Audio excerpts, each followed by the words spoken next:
Okay, so let's talk about how to make hamburger gravy. Hamburger gravy is really easy to make.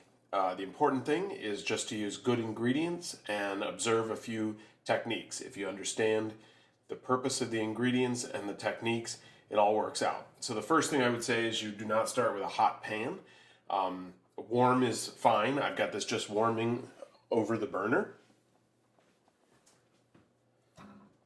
Put that in.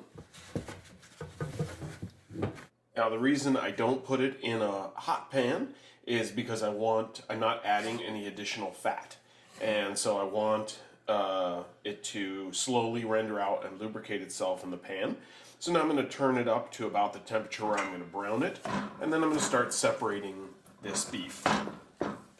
Now I prefer 85% lean beef because that gives me the right amount of fat that I need without having to add more fat.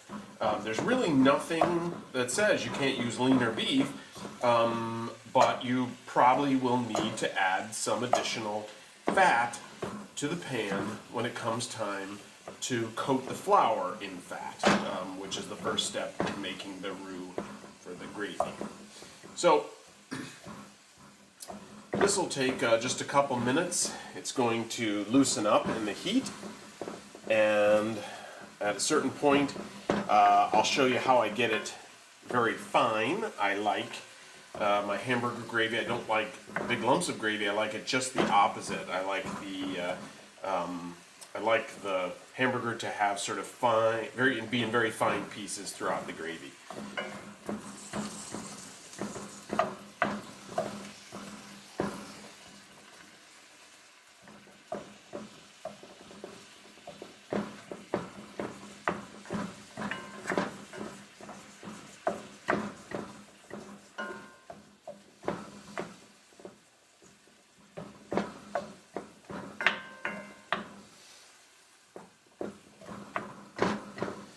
So you can see the pan's heating up, and it's heating up very nice. And so the fat is rendering out of the hamburger. Now I said that I like the hamburger to be in small pieces. So how do we achieve that besides sitting here and doing this all the time? Well, I think personally the easiest way is to use a potato masher. So what I do is I just take the potato masher and I mash it.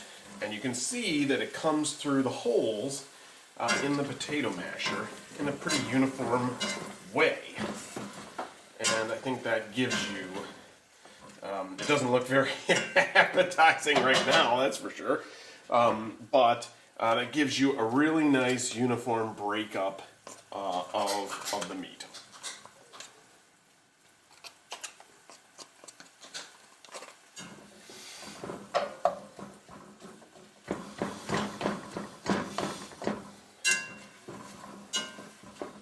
So I just look around the pan and see if I see any chunks.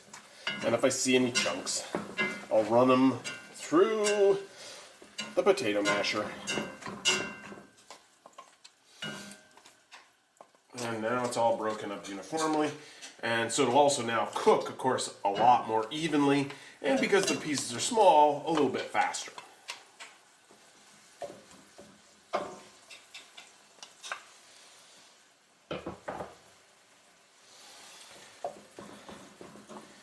So now we'll just let that brown really well. And I'll be back after a moment when that's done.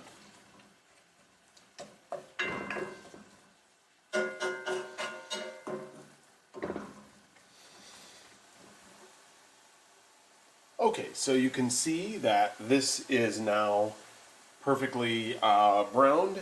We've got the right amount of fat in the pan, not too much, not too little. And the next step is to add the flour. So what I do is I add 2 tablespoons per cup of milk that I'm going to use. And that doesn't include a small amount of beef stock that I'm going to add, but this is a total, here's what I do, This is a total of 4 tablespoons of flour because I'm adding 2 cups of milk. And then what I always do is really, no matter how much milk or flour I'm supposed to use, I always add 1 more tablespoon of flour. And that's just an insurance policy. So all I'm doing is I'm adding a little extra flour because if the gravy ends up too thick, because of the additional flour, that's no problem. It takes 2 seconds to fix that. You could thin that out with a little milk or any other liquid. But if it's too thin, pretty much all you can do at that point is take the extra time to leave the cover off and just reduce it like you would reduce anything else, essentially boil off some of the water. And so I prefer to have it be too thick and thin it because that's simply easier to do. So you can see that basically what you want to do here is you want to stir it way more than you think you need to. Mash it around, and you want to just, all you're really trying to do is make sure that every grain of flour has a coating of oil on the outside of it. That's what prevents each grain of flour from clumping with another grain of flour. And because of course the oil and water, the water and the milk don't mix, and so if you have every grain of flour coated with a little water, it's going to keep them all nice and separate. And so the idea is you want to stir it a lot. Now the nice part is that you need to stir it or have the flour in there for a little bit anyway, because you need to cook off that raw flour taste. Generally speaking, 2 minutes is about the right amount of time in a medium heat pan to cook off the raw flour taste. The flour will some of the flour will naturally stick to the bottom of the pan, and that's no big deal because we're going to deglaze that in a minute. The important thing is that the flour doesn't burn. It can brown a little bit, but just no burning. You don't want burned food unless you're serving blackened fish or something like that. So anyway, doesn't that look good? That looks delicious. And this pan is just a super performer. This is a really old Wagner chicken fryer that I love for gravy because it's nice and deep. It's nice and deep for containing the big pieces of chicken. This is very old. It was a gift from my mother-in-law, and I have treasured it for decades now. Wonderful pan. Wonderful pan. Okay, so I would say that flour is cooked through, and I would also say it's mixed. So now it's time to add our liquid, and I'm going to start with a half a cup of beef broth. I typically add a small amount of beef broth, and once I start adding the liquid, I'm going to raise the temperature in the pan a little bit to make sure that it deglazes the bottom properly. This will, of course, thicken right away. It won't stay liquid at all. But now we'll begin to add our milk. And this is whole milk. I honestly, I have to say, unless you plan on adding cream later, I really don't feel that anything but whole milk is really ideal for gravy. You do you. I just don't get good results with anything less than full fat milk. And so what I'm gonna do is whoops. And it would be even worse if I had a shallow pan when that happened. And what I'll do is I'll just keep cooking this down. And the idea is, boy, you want to stir it a lot and add that liquid a little at a time. That's how you get a smooth gravy.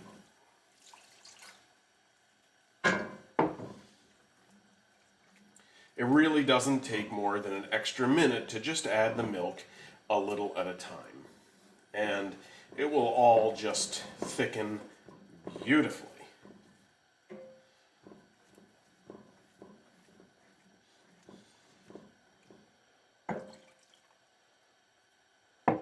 Now, of course, because we're using a roux with a liquid, you have to ultimately, to achieve the true thickness of the liquid, the end stage product, you need to have it come to a boil. And it's going to do that in just a moment.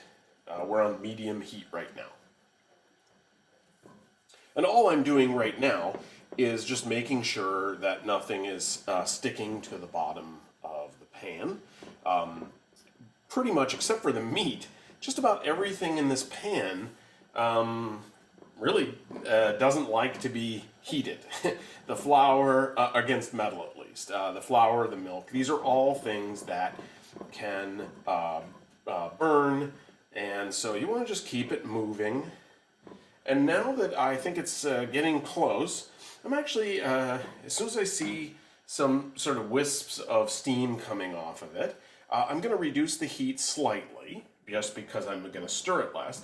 And I'm going to start to add the things that will season it. There's no particular order, of course, so the first one is a classic ingredient for this kind of gravy, which is Worcestershire sauce, and I'm going to add basically about 2 tablespoons. So the Worcestershire sauce adds a complexity of flavor because of the anchovies in it, and it adds some salt, and because of the vinegar in it, it adds a tiny bit of acid. Sometimes you want to add a little more acid later after you taste it, but the Worcestershire sauce adds a really nice dimension.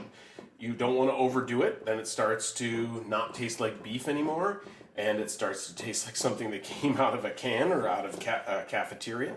But this is a good start.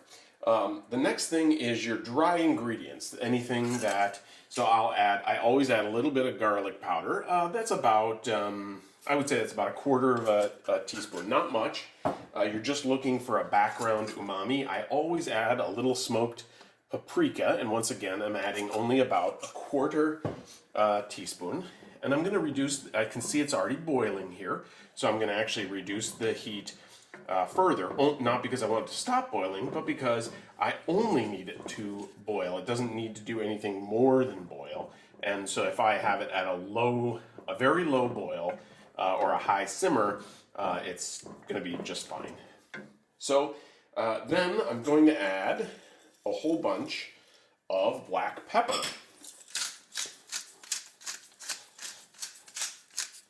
I pretty much think that black pepper, that any white gravy without black pepper just tastes weird. So I'm going to add quite a bit of that. And of course, I'm going to let those flavors kind of combine there.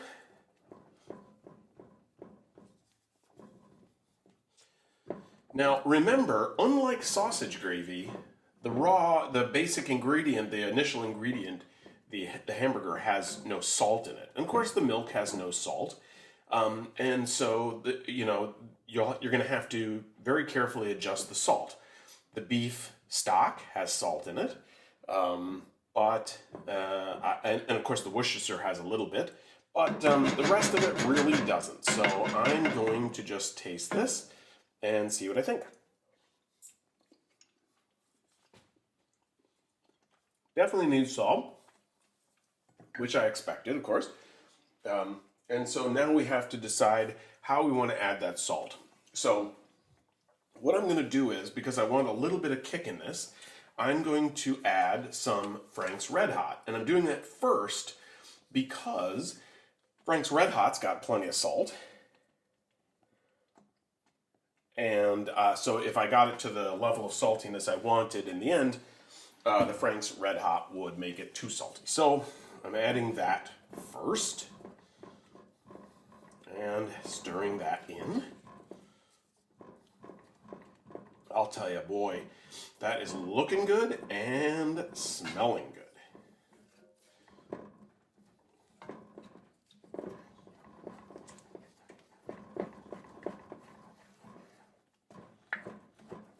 Now you don't want to rush this. We're rehydrating the garlic powder.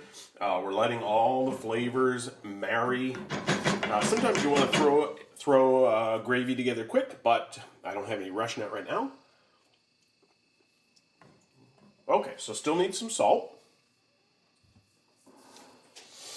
So we'll add it in bunches and taste, because the only thing worse than an undersalted gravy is an oversalted gravy. So.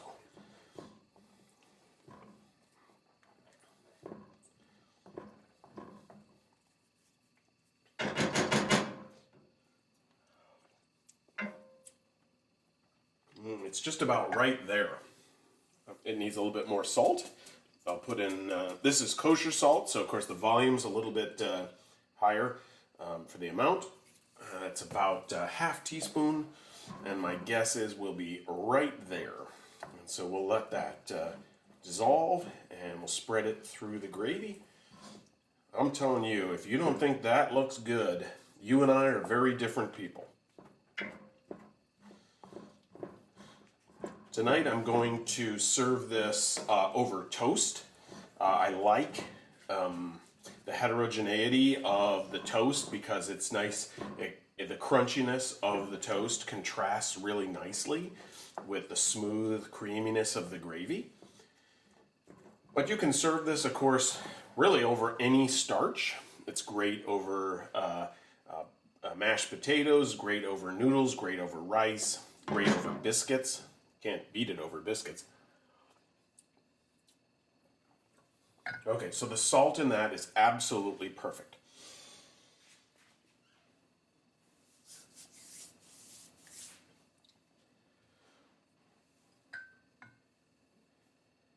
And I would say that our gravy is done. So what I'm going to do now is I'm going to turn the burner to its lowest setting. I'm going to move it actually to my smallest burner, to my burner that basically will just keep the gravy nice and warm. It's exactly the consistency that I want, and I'm going to cover it. There'll be some condensation on the lid of the cover, but I'll stir that right back into the gravy before I serve it, and I'll make my toast. I'll show you a finished picture at the end. Thanks for watching.